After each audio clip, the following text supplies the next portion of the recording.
ಅಪೂರ್ಣ ಕಾಮಗಾರಿಗೆ ಉದ್ಘಾಟನೆ ವಿವಾದ ಖಂಡನೆಯ ಬಳಿಕ ಕಾಮಗಾರಿ ಪೂರ್ಣಗೊಳಿಸಲು ಅಧಿಕಾರಿಗಳಿಗೆ ಶಾಸಕ ಸುರೇಶ್ ಸೂಚನೆಯನ್ನ ನೀಡಿದ್ರ.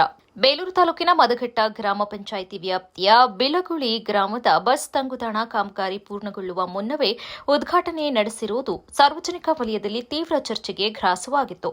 ಸುಮಾರು 5 ಲಕ್ಷ ವೆಚ್ಚದಲ್ಲಿ ಮಲೆನಾಡು ಪ್ರದೇಶಾಭಿವೃದ್ಧಿ ಪ್ರಾಧಿಕಾರದ ಅನುದಾನದಲ್ಲಿ ನಿರ್ಮಾಣಗೊಳ್ತಾ ಇದ್ದ ಬಸ್ ತಂಗುದಾಣದ ಕಾಮಗಾರಿ ಸಂಪೂರ್ಣ ಪೂರ್ಣಗೊಳ್ಳುವ ಮುನ್ನವೇ ಶಾಸಕ ಸುರೇಶ್ ಅವರ ನಾಮಫಲಕ ಅಳವಡಿಸಿ ಉದ್ಘಾಟನೆಯನ್ನ ನಡೆಸಿರುವುದು ಸಾರ್ವಜನಿಕರ ಆಕ್ರೋಶಕ್ಕೆ ಕಾರಣವಾಗಿತ್ತು. ಕಾಮಗಾರಿ ಪೂರ್ಣಗೊಳ್ಳದೇ ಇದ್ದಾಗ ಉದ್ಘಾಟನೆ ಮಾಡುವ ಅಗತ್ಯವೇನಿತ್ತು ಎಂದು ಸಾರ್ವಜನಿಕರು ಪ್ರಶ್ನಿಸಿದ್ದು, ಈ ಕುರಿತು ಪತ್ರಿಕೆಗಳಲ್ಲಿ ವರದಿ ಪ್ರಕಟವಾದ ಬಳಿಕ ವ್ಯಾಪಕ ಟೀಕೆ ವ್ಯಕ್ತವಾಗಿತ್ತು. ಇದರ ಬೆನ್ನಲ್ಲೇ ಸಂಬಂಧಿಸಿದ ಅಧಿಕಾರಿಗಳು ಹಾಗೂ ಗುತ್ತಿಗೆದಾರರಿಗೆ ಬಾಕಿ ಉಳಿದ ಕಾಮಗಾರಿಯನ್ನ ತ್ವರಿತವಾಗಿ ಪೂರ್ಣಗೊಳಿಸುವಂತೆ ಸೂಚನೆಯನ್ನ ನೀಡಲಾಗಿತ್ತು.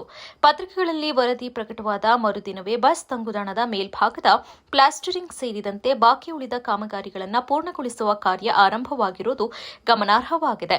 ಈ ಬೆಳವಣಿಗೆಯ ನಂತರ ಶಾಸಕ ಸುರೇಶ್ ಅವರು ಕಾಮಗಾರಿಯ ಕುರಿತು ಮೌನ ಮುರಿದು ಅಧಿಕಾರಿಗಳಿಗೆ ಕಾಮಗಾರಿ ಪೂರ್ಣಗೊಳಿಸುವಂತೆ ಸೂಚನೆಯನ್ನ ನೀಡಿರುವುದು ಸಾರ್ವಜನಿಕರಲ್ಲಿ ಚರ್ಚೆಗೆ ಕಾರಣವಾಗಿದೆ. ಸಾರ್ವಜನಿಕರ ತೆರಿಗೆ ಹಣದಿಂದ ನಿರ್ಮಾಣವಾಗುವ ಕಾಮಗಾರಿಗಳನ್ನು ಸಂಪೂರ್ಣವಾಗಿ ಪೂರ್ಣಗೊಳಿಸಿ ಗುಣಮಟ್ಟ ಪರೀಕ್ಷೆ ನಡೆಸಿದ ಬಳಿಕವೇ ಉದ್ಘಾಟನೆ ಮಾಡಬೇಕು ಎಂಬ ಒತ್ತಾಯ ಸಾರ್ವಜನಿಕರಿಂದ ಕೇಳಿಬಂದಿದೆ. ಈ ಕುರಿತು ಕಾಂಗ್ರೆಸ್ ಮುಖಂಡ ನಜೀರ್ ಅರೇಹಳ್ಳಿ ಮಾತನಾಡಿ, ಕಾಮಗಾರಿ ಪೂರ್ಣಗೊಳ್ಳುವ ಮೊದಲೇ ಉದ್ಘಾಟನೆ ನಡೆಸುವುದು ಸರಿಯಾದ ಕ್ರಮವಲ್ಲ. ಸಾರ್ವಜನಿಕರ ಹಣದಲ್ಲಿ ನಿರ್ಮಾಣವಾಗುವ ಪ್ರತಿಯೊಂದು ಕಾಮಗಾರಿಯೂ ಸಂಪೂರ್ಣವಾಗಿ ಮುಗಿದು ಗುಣಮಟ್ಟ ಪರೀಕ್ಷೆಯಾದ ಬಳಿಕವೇ ಸಾರ್ವಜನಿಕ ಬಳಕೆಗೆ ನೀಡಬೇಕು. ಅಪೂರ್ಣ ಕಾಮಗಾರಿಗಳನ್ನು ಉದ್ಘಾಟಿಸುವ ಸಂಸ್ಕೃತಿ ನಿಲ್ಲಬೇಕು. ಕೇವಲ ಪ್ರಚಾರಕ್ಕಾಗಿ ಇಂತಹ ಕಾರ್ಯಕ್ರಮಗಳನ್ನು ನಡೆಸುವುದು ಸೂಕ್ತವಲ್ಲ. ಕಾಮಗಾರಿಯ ಗುಣಮಟ್ಟ ಪರಿಶೀಲಿಸದೆ ಬಸ್ ತಂಗುದಾಣವನ್ನು ಉದ್ಘಾಟಿಸಿರುವ ಉದ್ದೇಶವೇನು ಎಂಬುದಕ್ಕೆ ಜನಪ್ರತಿನಿಧಿಗಳು ಉತ್ತರಿಸಬೇಕು ಎಂದು ಆಕ್ರೋಶವನ್ನ ವ್ಯಕ್ತಪಡಿಸಿದರು.